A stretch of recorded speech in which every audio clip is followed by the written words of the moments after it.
So it's been a while since I last talked about anything 3D printed related, so yeah, let's do this for the first time in quite a while.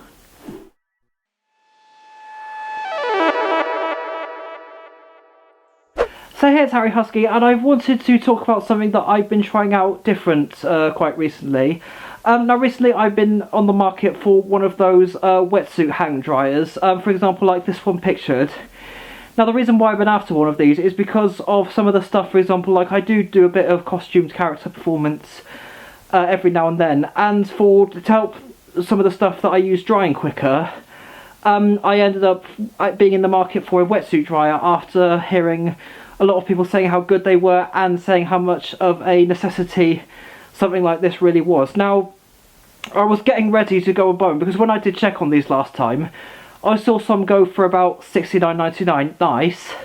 However, when I went to check a couple of weeks before a event in Scotland, when I went to go and buy one, they ended up being around £150 to buy brand new.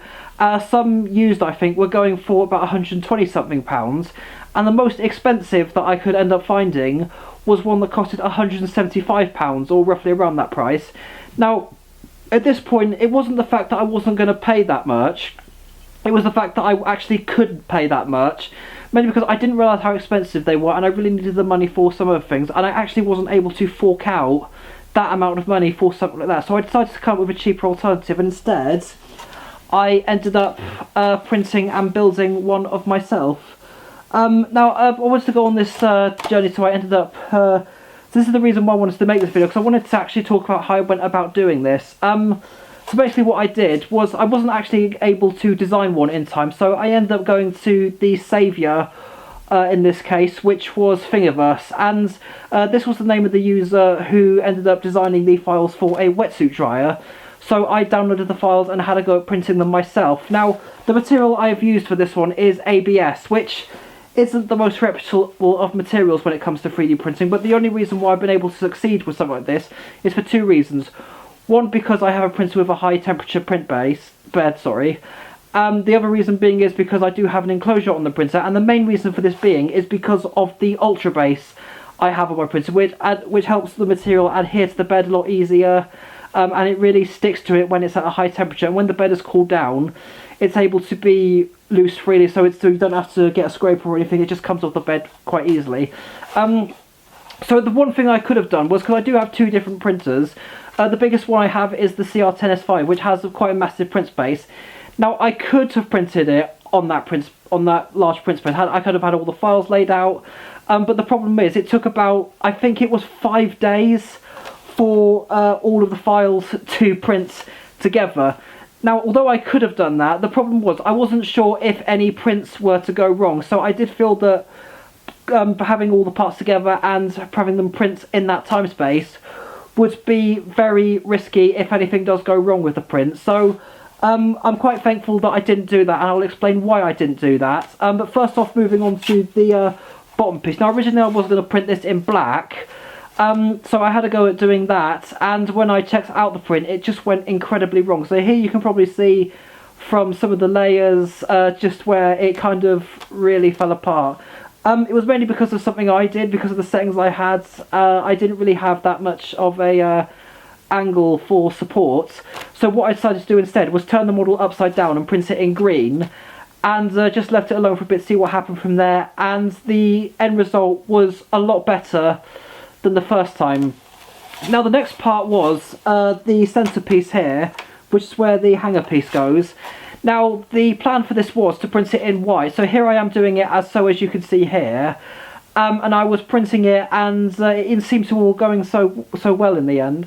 Well, up until why am I even saying the end, because it didn't really go well at one point, because at some point the layers shifted, as you can see here. Now, at this point on, when I did take the card out of the printer, I tweaked some of the files, I changed some of the print settings, but I didn't want to do it in white again because I really needed the white material for something else, and so I printed it out of the colour I don't use very often, and that is purple. And so I gave that another shot with purple, and the end result, much better and much more serviceable. Now the next point on was the side pieces here. Now the initial plan was to try and get these printed two together, but the space on the print bed that I was using wasn't having it, and the fact that just one of these alone took more than a day to print, so I'm kind of glad I didn't went with that. So I printed one at a time, and yeah, I'm really actually pleased with the end results of that, and I feel like that if I went ahead and printed them all together, I don't think I would have got the end result that I did. Because now on to the electronics. So what I basically did was I sourced a couple of 12cm computer fans off eBay that run on 12 volt. Now I was a bit thrown off for this because these were brushless fans, and I thought I was going to need a special brushless controller to operate these, but turns out that wasn't the case, because I asked in a group that I'm in, a chat group, and they said that only one terminal on the fans were for a sensor, so you can still use the positive and negative terminals to power it as you would do with a brushed fan, which only has the two terminals, positive and negative. So that ended up being the case, and what I did was I used some heat shrink tubes, which which have some soldering as well. So I basically soldered and heat shrinked in place at the same time, thanks to these, which have actually been a saviour, because it would have been a lot more time consuming trying to get the wire soldered, because I don't really want to touch that with a wooden stick, because I'd be blabbering on about how I mess things up quite easily. But basically what I did was I heat shrinked the fans to a bit of standard electrical cable, which only has positive and negative terminals, when I think it's actually earth and ground that this cabling does have. So it's typically what this is used for is stuff like lighting that usually has stuff carrying 240 volts, but thankfully this is nowhere near that. And what I ended up doing was I ended up soldering at the end of it a XT60 connector, which was pretty easy, and I also shrink wrapped it a bit just for that bit of extra protection. Now to move on to the power supply. I did source some power supply off eBay for just under about £6 I think I paid for it. However, one thing I needed to do was, because of the power supply end it came with and the plug-in, what I ended up doing in this case was designing this. Now this is a power supply box, so the power supply itself plugs into this terminal. So I 3D printed one and designed one myself, and here's just a bit of it on the inside. So here we can see the power supply itself, and here we can see the XT60, which I fitted in place with a bit of hot glue, and I just used some M4 bolts just to hold this all together, and yeah, it works pretty well. So basically, just to demonstrate here, so we've got the it's a bit tangled up, I'm so sorry. So here we have the XT60, which is the male connector, and we have the female XT60 in the power supply. So if I connect it just as so, like this, just to get that, yeah, that was connected in the first place, to do that once more time. There we go. So now what I'm going to do is just get the power supply and connect it to the whatever connector. I don't know the official name of this connector, I'm so sorry. But yeah, this is only a 12 volt power supply, which is quite practical considering the fact that the fans are only 12 volt. So plug it in like this, and voila, there you have it. So there isn't actually a plug in my reach, so here's a bit of footage of the fan, of the dryer in action, sorry, in my room.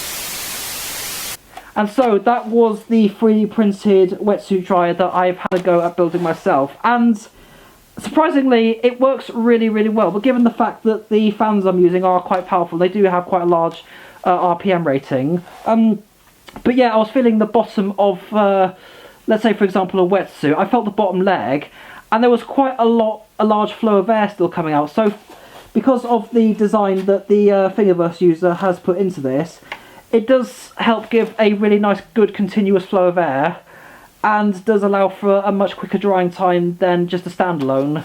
For example, if you were just having it on a coat hanger or whatever.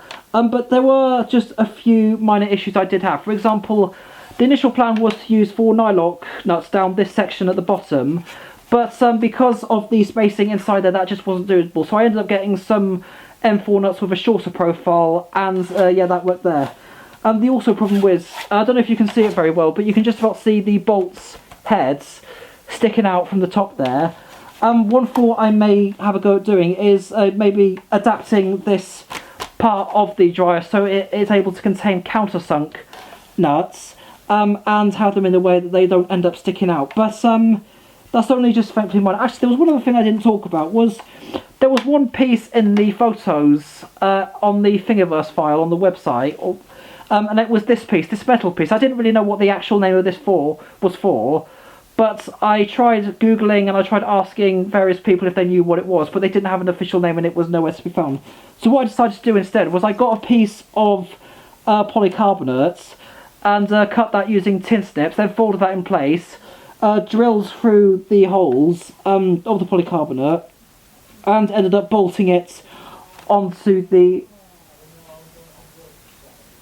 Oh shit, Dad's home. Sorry about that, I just realised that somebody's coming home. So basically, what I did was I fixed the polycarbonate, folding it and drilling it, and used some N3 bolts to hold it in place.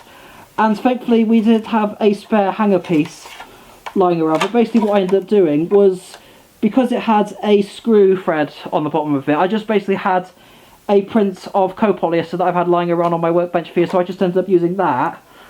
And yeah, it does take quite a lot of weight. It hangs up really well. So yeah, I'm actually really proud of how this turned out. I can't really fault it in terms of the way it works, because it just works absolutely brilliantly in terms of what I wanted to do, and the amount of air that it gets flowing into something like a wetsuit is actually incredible for what it is. So yeah, I thought this would be a nice little thing to show off, and I thought this would be a really good alternative if you do have a 3D printer, and if you are after a wetsuit dryer. I would recommend, however, going to somebody with a 3D printer and asking if they can 3D print parts for a wetsuit dryer.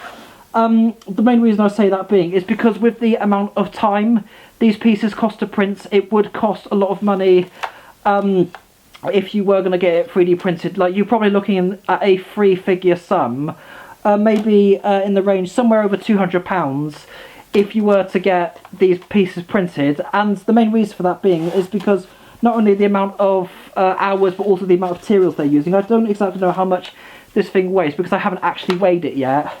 But the other interesting thing I do want to point out about this is that the Thingiverse listing said that it required a 20% infill.